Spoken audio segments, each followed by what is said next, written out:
whose tax returns I'd prepared while working my former job at the CPA firm of Martin and McGee.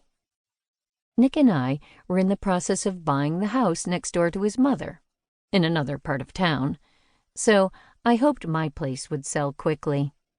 Couldn't hurt to get my equity out of my current home and put more down on the new place, lower our monthly payments.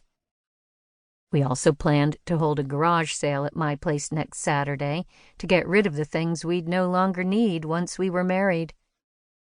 Given that we'd both lived on our own for several years, we had duplicates of some items. 2 living room sets, 2 sets of pots and pans, 2 gun cabinets. We'd begun sorting through our things and separating them into piles of stuff to keep and stuff to put out at the garage sale.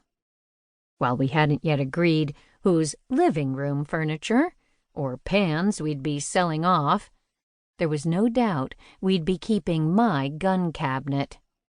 Nick had bought mine for me for Valentine's Day. It was painted a glossy red and held my extensive collection of handguns and rifles, even a sawed-off shotgun. But there would be room for Nick's guns in it, too.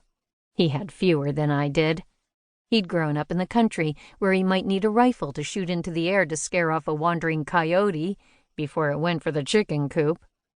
I, on the other hand, grew up in a family of gun nuts who liked to hunt.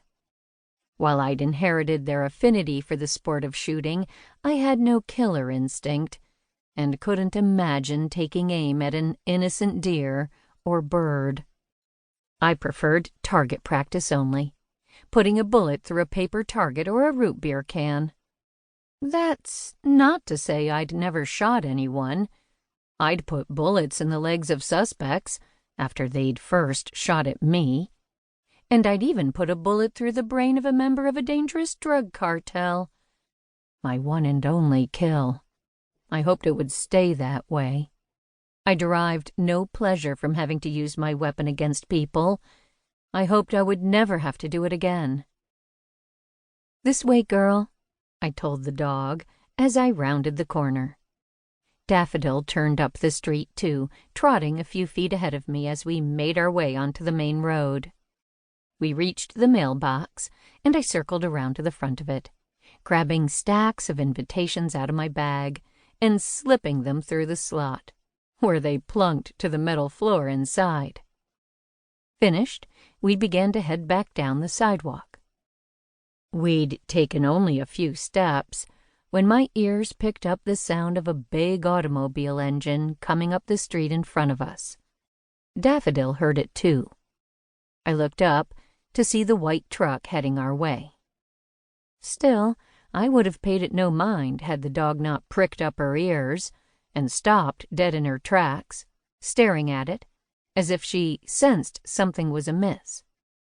"Everything okay, Daffy?" Vroom! The driver floored the engine and swerved right at us. What the?